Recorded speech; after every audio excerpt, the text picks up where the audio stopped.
एक छोटा बच्चा खेलते हुए अपने दादाजी के पास पहुंचा और गर्व से कहने लगा कि मैं बड़ा होकर बहुत सफल आदमी बनूंगा। क्या आप मुझे सफल होने के कुछ रास्ते बता सकते हैं, कोई हुनर बता सकते हैं? तब दादाजी ने कुछ नहीं कहा, अपने नन्हे से पोते का हाथ पकड़ा और पास वाली पौधों की नर्सरी में चले गए। वहाँ से उन्होंने 2 पौधे खरीदे और घर आकर एक पौधा घर के अंदर एक बड़े से गमले में लगा दिया और दूसरे पौधे को बाहर आंगन में जमीन पे लगा दिया। और ये करने के बाद दादाजी ने पोते से पूछा, बताओ कौन सा पौधा ज़्यादा सफल होगा? बच्चे ने तनिक भी समय न लेते हुए तपाक से उत्तर दिया कि अंदर वाला, क्योंकि वहाँ हर चीज़ से वह पौधा सुरक्षित है, आंधी तूफान से सुरक्षित है, और बाहर वाला तो मुसीबतों का सामना करता रहेगा।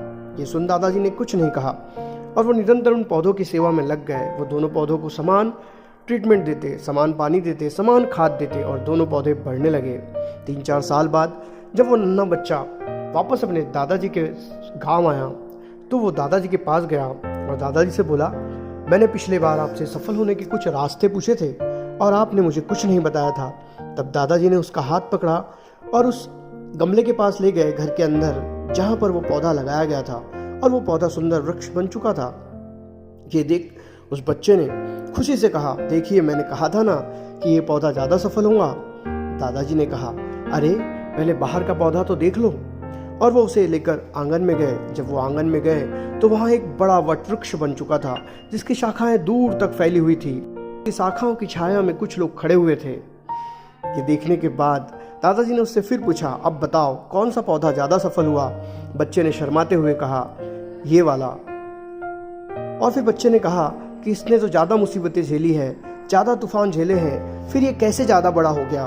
तब दादाजी ने कहा कि ज़्यादा तूफान और ज़्यादा मुसीबतें झेलने के फ़ायदे भी तो हैं। ये अपनी जड़ों को जहाँ तक चाहे फैला सकता था। इसने संघर्ष किया और अपने जीवन को बहुत ऊपर तक ले जा लिया। ये सब सुनने के बाद बच्चा आश्चर्य से दादाजी की तरफ देख रहा था। तब दादाजी ने उससे कहा कि जीवन में जब हम सुरक्षित रास्तों को चुनते हैं तो हम उतने सफल नहीं हो पाते जितनी कि हमारी क्षमता होती है। हमारी क्षमताओं का विकास तभी होता है जब हमारे ज़िंदगी में मुसीबतें आती हैं, जब हमारे रास्तों में रुकावटें आती हैं, तभी हम अपने ज़िंदगी में आगे सफल हो पाते हैं। जिस प्रकार ये पौधा उस अंदर वाले पौधे से कहीं ज़्यादा बड़ा हो चुका है।